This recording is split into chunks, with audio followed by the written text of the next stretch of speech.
മാധ്യമം പോഡ്കാസ്റ്റ്. മാധ്യമം editorial June 2, 2026 ചൊവ്വ. തിരഞ്ഞെടുപ്പാനന്തര കലാപങ്ങൾ പതിവായ പശ്ചിമ ബംഗാളിലെ പുതിയ രാഷ്ട്രീയ സംഘടനകൾ കൂടുതൽ സംഘർഷത്തിലേക്ക് നീങ്ങുമോ എന്ന ആശങ്കയുയർത്തുന്നു എന്ന് ചൂണ്ടിക്കാണിക്കുന്നതാണ് ഇന്നത്തെ എഡിറ്റോറിയൽ. ബംഗാൾ രാഷ്ട്രീയത്തിലെ തെരുവ് കയ്യാങ്കളികൾ. പശ്ചിമ ബംഗാളിൽ സുവേന്ദു അധികാരിയുടെ നേതൃത്വത്തിൽ BJP ഗവൺമെന്റ് ഭരണത്തിലേറിയതിൽ പിന്നെ മുഖ്യ രാഷ്ട്രീയ പ്രതിയോഗികളായ തൃണമൂൽ കോൺഗ്രസ് നേതാക്കളെ തെരുവിൽ നേരിട്ട് കൈകാര്യം ചെയ്യുന്ന പ്രാകൃത രീതി സംസ്ഥാനത്ത് പുതിയ രാഷ്ട്രീയ സംഘർഷത്തിന് വഴി തുറന്നിരിക്കുകയാണ്. തൃണമൂൽ ജനറൽ സെക്രട്ടറി അഭിഷേക് ബാനർജിയെ സൗത്ത് 24 പർഗാന ജില്ലയിലെ സോനാർപൂരിൽ മെയ് 30 ശനിയാഴ്ച ഒരു കൂട്ടം കയ്യേറ്റം നടത്തുകയും മുട്ടയെറിയുകയും ചെയ്തിരുന്നു.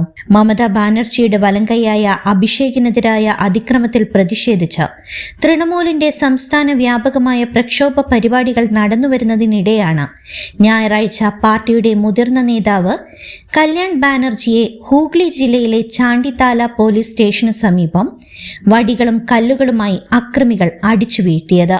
സംഭവത്തിനു പിന്നിൽ BJP ആണെന്ന് TMC ആരോപിക്കുമ്പോൾ സംഭവവുമായി ബന്ധമില്ലെന്നും മുൻ ഭരണകക്ഷിയിലെ നേതാക്കളോട് ജനം പ്രകടിപ്പിക്കുന്ന അസംതൃപ്തിയാണ് കയ്യേറ്റങ്ങൾക്കിടയാക്കുന്നതെന്നാണ് BJPയുടെ വിശദീകരണം. അഭിഷേക് ബാനർജിക്കെതിരായ അതിക്രമത്തിനു ശേഷം വന്ന ഈ പ്രസ്താവന BJP അണികൾക്ക് കൂടുതൽ വീര്യം പകർന്നുവെന്നതിന്റെ തെളിവാണ് തൊട്ടുപിറ്റേന്നാൾ കല്യാൺ ബാനർജിയെ അക്രമികൾ തെരുവിൽ നേരിട്ടത്. തിരഞ്ഞെടുപ്പാനന്തര കലാപങ്ങൾ പതിവായ പശ്ചിമ ബംഗാളിൽ ഈ രാഷ്ട്രീയ സംഘടനകൾ കൂടുതൽ സംഘർഷത്തിലേക്ക് നീങ്ങുമോ എന്ന ആശങ്ക ഉയർന്നിട്ടുണ്ട്. സംസ്ഥാനത്ത് കലാപാന്തരീക്ഷമുണ്ടാക്കി TMC പ്രവർത്തകരെ പേടിപ്പിച്ച് പാട്ടിലാക്കാമെന്ന തന്ത്രമാണ് BJP പയറ്റുന്നത് എന്നാണ് പ്രതിപക്ഷത്തിന്റെ ആരോപണം. ഓരോ ഭരണമാറ്റത്തിലും രാഷ്ട്രീയ പ്രതിയോഗികളെ കായികമായി നേരിട്ട് ഒതുക്കുന്നത് ബംഗാൾ രാഷ്ട്രീയത്തിന്റെ പതിവാണ്. സിദ്ധാർത്ഥ് ശങ്കർ റായിയുടെ ഭരണകാലം മുതൽ നിലവിലുള്ള നാട്ടുനടപ്പാണ് ഇത്. പിന്നീട് CPM ഭരണത്തിൽ വന്നപ്പോഴും അവരെ മറിച്ചിട്ട് തൃണമൂൽ ഭരണം പിടിച്ചെടുത്തപ്പോഴുമൊക്കെ വാഴുന്ന കക്ഷി പരിവാരത്തിൽ നിന്ന് വീഴുന്നവർ അനുഭവിക്കേണ്ടി വന്നിട്ടുണ്ട്. ആ ചരിത്രം ആവർത്തിച്ചുകൊണ്ടേയിരിക്കുന്നു. വാഴുന്നവർ ഈ ഭീഷണി രാഷ്ട്രീയത്തിലൂടെ ലക്ഷ്യമിടുന്നതെന്തോ അത് അവർ നേടിയെടുക്കുന്നുമുണ്ട്. ഇപ്പോൾ തന്നെ മമതാ ബാനർജി വിളിച്ച MLA-മാരുടെ യോഗത്തിൽ 86 അംഗബലത്തിൽ 20 പേർ മാത്രമാണ് സംബന്ധിക്കാനുണ്ടായത് എന്നത് അതിന്റെ ഒടുവിലെ തെളിവാണ്. CPM-ൽ നിന്ന് BJP-യിലേക്കും തൃണമൂലിലേക്കുമൊക്കെ ഉണ്ടായിരുന്നതുപോലൊരു ഒഴുക്ക് വൈകാതെ തൃണമൂലിൽ നിന്നും പ്രതീക്ഷിക്കാവുന്ന നിലയിലാണ് ഇപ്പോൾ കാര്യങ്ങളുടെ പോക്ക്. ആക്രമണങ്ങൾക്ക് പിന്നിൽ തങ്ങളില്ലെന്ന് പറയുമ്പോഴും അത് അഭിഷേക്, കല്യാൺ ബാനർജിമാർ അർഹിക്കുന്നുണ്ട് എന്ന് തന്നെയാണ് BJP സംസ്ഥാന നേതൃത്വവും മന്ത്രിമാരുമൊക്കെ നടത്തുന്ന പ്രസ്താവനകളുടെ ചുരുക്കം. സംസ്ഥാനത്തെ അരക്ഷിതത്വത്തിലേക്ക് നയിക്കുന്ന ക്രമസമാധാന പ്രശ്നമായി ഇത് മാറുമോ എന്ന ആശങ്കയൊന്നും ഭരണകക്ഷിക്കില്ല. എന്നല്ല, സംഘ് പരിവാർ ഭരണത്തിലിരിക്കുന്ന ഇതര സംസ്ഥാനങ്ങളിലെ പോലെ തന്നെ സ്വന്തം രാഷ്ട്രീയ ലാഭം മാത്രമാണ് സുവേന്ദു അധികാരിയുടെ BJPക്ക് മുന്നിൽ. അത് നേടിയെടുക്കാൻ പ്രതികാര രാഷ്ട്രീയത്തിന്റെ വഴി അവരെ സഹായിക്കുമെന്നതിനാൽ പ്രശ്നം കൂടുതൽ വഷളാകാനും ഇടയുണ്ട്. അഭിഷേകും കല്യാണും ആക്രമിക്കപ്പെട്ടത് തിരഞ്ഞെടുപ്പാനന്തര അതിക്രമങ്ങൾക്കിരയായ പാർട്ടി പ്രവർത്തകരെ സന്ദർശിക്കുമ്പോഴും അത് സംബന്ധിച്ച് പോലീസിൽ ബന്ധപ്പെടാൻ ശ്രമിക്കുമ്പോഴുമാണ്. സ്വന്തം തട്ടകത്തിലാണ് അഭിഷേക് ആക്രമണത്തിനിരയായത്.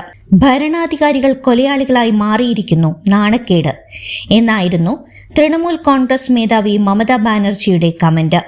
മുൻകൂട്ടി ആസൂത്രണം ചെയ്ത ആക്രമണമാണ് തനിക്കെതിരെ നടന്നതെന്നും തന്നെ അപായപ്പെടുത്താനാണ് അവർ ലക്ഷ്യമിട്ടതെന്നും അഭിഷേക് പറയുന്നു.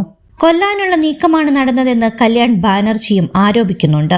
അഭിഷേകിനെ തൊട്ടടുത്തുള്ള സ്വകാര്യ ആശുപത്രികൾ ചികിത്സിക്കാൻ തയ്യാറാകാതിരുന്നത് BJP സർക്കാരിന്റെ സമ്മർദ്ദം കൊണ്ടാണെന്ന് മമത ആക്ഷേപിച്ചിരുന്നു. സംഭവത്തിൽ 5 പേരെ പോലീസ് അറസ്റ്റ് ചെയ്തിട്ടുണ്ട്. എന്നാൽ സംസ്ഥാന ഗവൺമെന്റിന്റെ ഭാഗത്തു നിന്ന് കാര്യഗൗരവത്തിലുള്ള നടപടികളൊന്നും ഉണ്ടായിട്ടില്ല എന്നാണ് തൃണമൂലിന്റെയും മറ്റു പ്രതിപക്ഷ കക്ഷികളുടെയും ആരോപണം. ആക്രമണത്തിനെതിരെ തെരുവിലിറങ്ങാനാണ് മമതയുടെ പരിപാടി. തിങ്കളാഴ്ച ബ്ലോക്ക് തല പ്രതിഷേധ പരിപാടികൾ സംഘടിപ്പിച്ചതിനു പുറമെ ഇന്ന് തലസ്ഥാനത്ത് മുഴുദിന ധർണയും നടത്തുന്നുണ്ട്. തെരുവിലെ രാഷ്ട്രീയത്തിൽ നിന്നാണ് മമത അധികാരത്തിന്റെ പടികളിലേക്ക് ചവിട്ടിക്കയറിയത്. ഇപ്പോൾ മൂന്നാം ഊഴത്തിനു ശേഷം കേന്ദ്രാധികാരത്തിന്റെ തിണ്ണബലത്തിൽ BJP അധികാരത്തിൽ നിന്ന് പുറന്തള്ളി തെരുവിൽ തല്ലി ഒതുക്കുമ്പോഴും അവിടെ നിന്ന് തന്നെ അതിനെ എതിരിട്ട് ജയിക്കാനാണ് മമതയുടെ നീക്കം. നേതാക്കന്മാരെ ആക്രമണത്തിനിരയാക്കിയും പോലീസിനെ ഉപയോഗിച്ച് അറസ്റ്റ് ചെയ്തും UP അസം മോഡലിൽ അടിച്ചമർത്തൽ രാഷ്ട്രീയത്തിന് തുടക്കം കുറിച്ച ബംഗാളിലെ സുവേന്ദു അധികാരിയെ ചെറുത്ത് മമത പിടിച്ചു നിൽക്കുമോ എന്നതിനെ ആശ്രയിച്ചിരിക്കുന്നു അവരുടെയും പാർട്ടിയുടെയും മാത്രമല്ല ബംഗാളി ജനതയുടെ തന്നെ സമാധാനവും സമാശ്വാസവും. മാധ്യമം പോഡ്കാസ്റ്റ്.